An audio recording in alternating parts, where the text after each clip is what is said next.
Good morning, Janice. Good morning, Anthony. Today we'll answer a frequently asked question about end-of-life decisions for solo agers.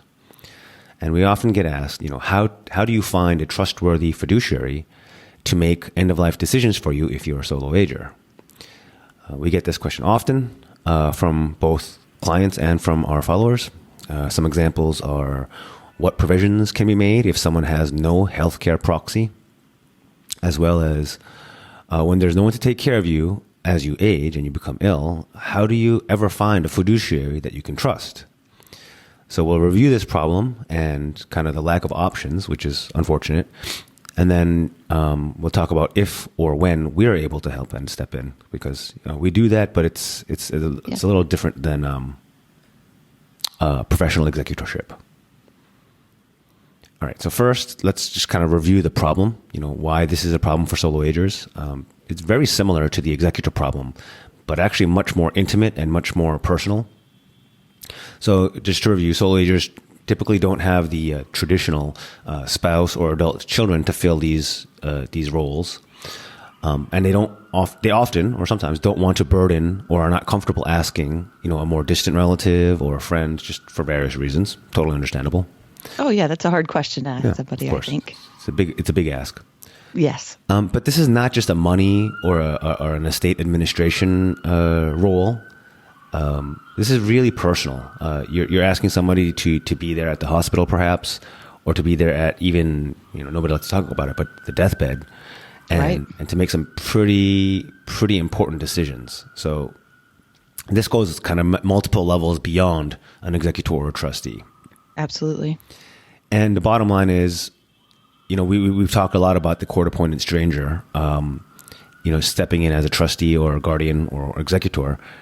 And I think most solo agers get it. They don't want, if they don't want that for their executor or their trustee, and they definitely don't want a court-appointed stranger to be their guardian for their medical decisions or end-of-life decisions. So totally understandable. Absolutely. It's a stranger. You may have no contact with that person before they're making your end-of-life decisions, right? They don't know you at all, essentially. At all.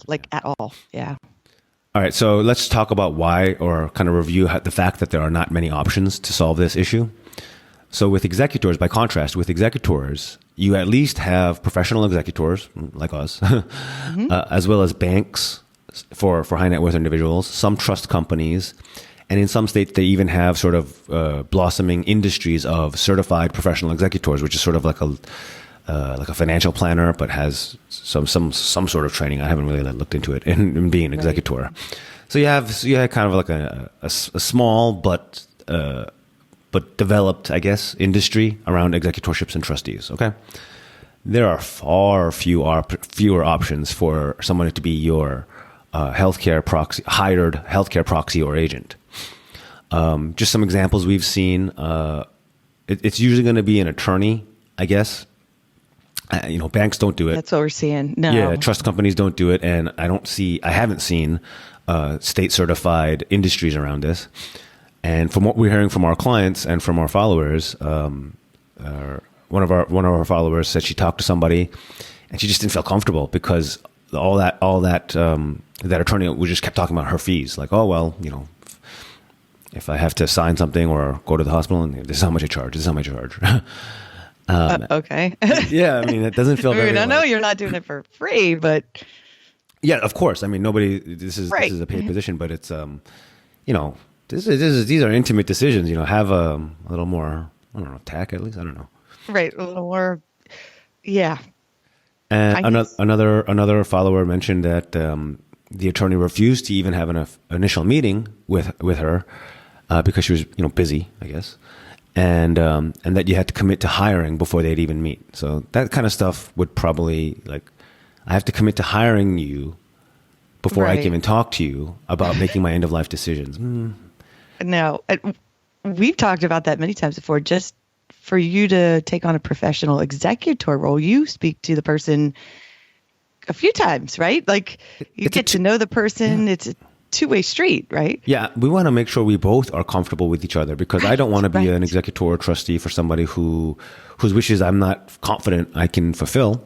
Exactly. And I'm sure my clients feel the same way. So, I mean, And that's how we see it, at least, right? That's how, yeah, we do. I just couldn't imagine you signing on without having a conversation. All right, so lastly, how and when do we are we willing or comfortable stepping in to be somebody's healthcare proxy, particularly for our solo ager clients?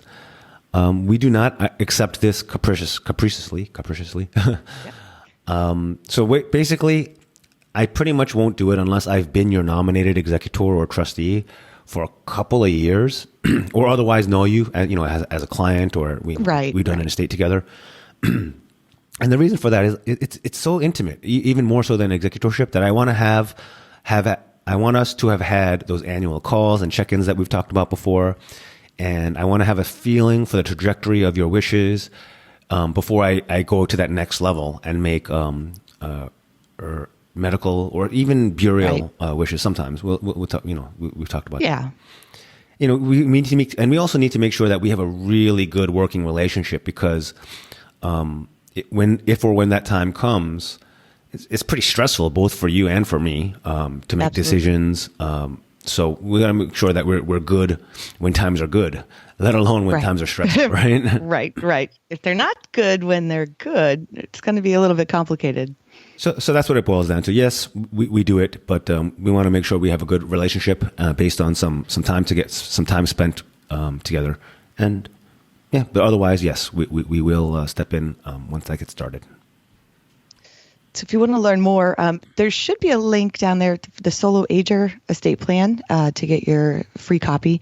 That talks a lot about this and how to prepare if you don't have those close, loved ones that can help make these decisions for you. They're not to be taken lightly, right? Perfect. Yeah, exactly. Yeah. All right, well, keep the questions coming. We try our best to answer them. Yes. And I think Janice sends out links to these episodes sometimes so that our followers who have questions like these can get the fully fleshed out answer and replay it at their convenience. Yes, okay. I definitely love the questions. Thank you for sending them in. We do read them. Yeah. It may take a minute to get to the podcast, but here we are. Okay. Thank you, Janice. As always, thanks everyone for listening and for the questions, and we will talk soon next time. Talk soon. Bye now.